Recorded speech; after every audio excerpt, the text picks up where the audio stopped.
আসসালামু আলাইকুম ওয়া রাহমাতুল্লাহি ওয়া বারাকাতুহু। আলহামদুলিল্লাহি রাব্বিল আলামিন, আসসালাতু ওয়াসসালামু আলা সাইয়্যিদিল মুরসালিন ওয়া আলা আলিহি ওয়া সাহবিহি আজমাইন। ঈদ মুবারক, ঈদ মুবারক, ঈদ মুবারক। তাকাব্বালাল্লাহু মিন্না ওয়া মিনকুম। সম্মানিত দেশবাসী ভাই ও বোনেরা, পবিত্র ঈদ উল ফিতরের জন্য আপনাদেরকে আমি জানাচ্ছি আন্তরিক শুভেচ্ছা এবং অভিনন্দন। আমাদের প্রিয় জন্মভূমি বাংলাদেশে বছর ঘুরে এবারও আমাদের ভাগ্যে রহমত, মাগফিরাত এবং নাজাতের নিয়ামতে ভরা সিয়াম আমরা আবার লাভ করেছি। মহান আল্লাহ তাআলা যাকে যতটুকু তৌফিক দিয়েছেন, আমরা যতটুকু চেষ্টা করেছি করুণা এবং ক্ষমার নিয়ামতে ভরা এই মাস থেকে আমাদের জীবনকে ধন্য করে আখিরাতের পাথর সংগ্রহ করার জন্য। সম্মানিত ভাই ও বোনেরা, মাহে রমজানের শেষে আমরা যখন আকাশে শাওয়ালের চাঁদ দেখতে পাচ্ছি, তখন ঈদের আনন্দে আমাদের হৃদয় মন যেমন সিক্ত, তেমনি তাকওয়ার গুণে আমরা কে কতটা রোজা থেকে গুণান্বিত হতে পারলাম। ঈদ উল ফিতরের দিনে সমাজের দুস্থ, অভাবী, অন্নহীন, বস্ত্রহীন, দুঃখী, বঞ্চিত মানুষের পাশে কে কতটা দাঁড়াতে পারলাম, তার মধ্যে একজন রোজাদারের প্রকৃত আনন্দ নিহিত। সম্মানিত ভাই ও বোনেরা, আসুন আমরা ঈদের শুভেচ্ছা, ঈদের আনন্দ,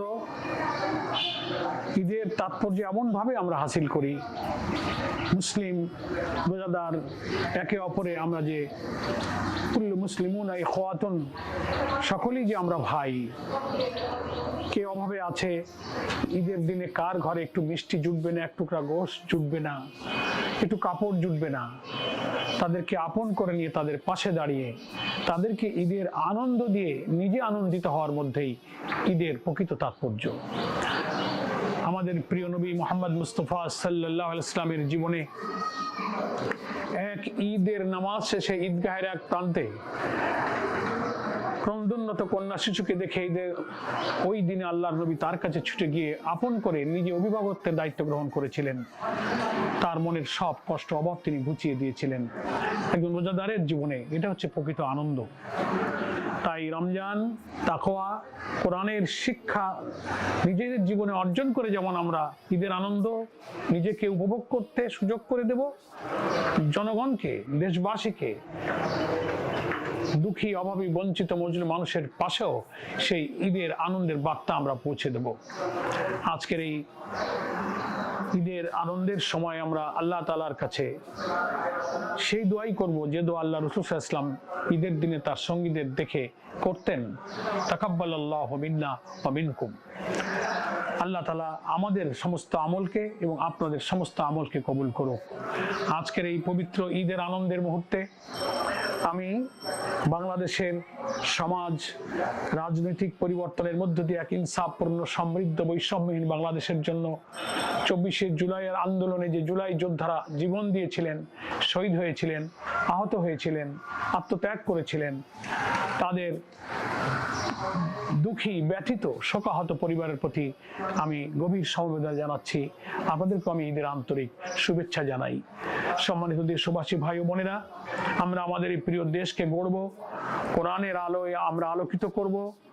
কোরআন নাজিলের মাস রমজান, কোরআনের জন্য যুদ্ধ করার মাস রমজান, কোরআনের বিজয়ের মাস রমজান।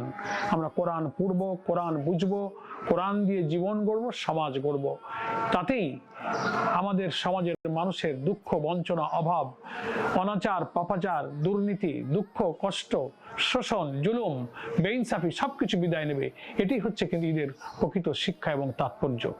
আমরা ঈদগাহে যখন আমরা যাব, আল্লাহু আকবার ধ্বনি দিতে দিতে আমরা ঈদগাহে যেমন যাব, তেমনি সমাজে আল্লাহর বড়ত্ব জাহির করার জন্য কোরআনের ওই আয়াতের দিকে আমরা নজর রাখবো, যেটা আল্লাহ তাআলা রমজানের রোজা ফরজ করতে এবং কোরআন নাজিলের আদেশ দিতে গিয়ে, বিধান বলতে গিয়ে আল্লাহ নিজেই কোরআনে ইরশাদ করেছেন, আউযু বিল্লাহি মিনাশ শাইতানির রাজিম, বিসমিল্লাহির রহমানির রহিম, ওয়া লিতুকমিলুল ইদ্দাতা ওয়া লিতুকাব্বিরুল্লাহ আলা মা হাদাকুম ওয়া লাআল্লাকুম তাশকুরুন। আল্লাহ পাক এখানে বলছেন যে তোমরা রোজার সংখ্যা পূরণ করো এবং আল্লাহর তাকাব্বুরি, আল্লাহর শ্রেষ্ঠত্ব, আল্লাহর বড়ত্ব প্রকাশ করো, বড়ত্বকে প্রতিষ্ঠিত করো। আশা করা যায় এভাবেই তোমরা শুকরগুজার বান্দা হতে পারবে।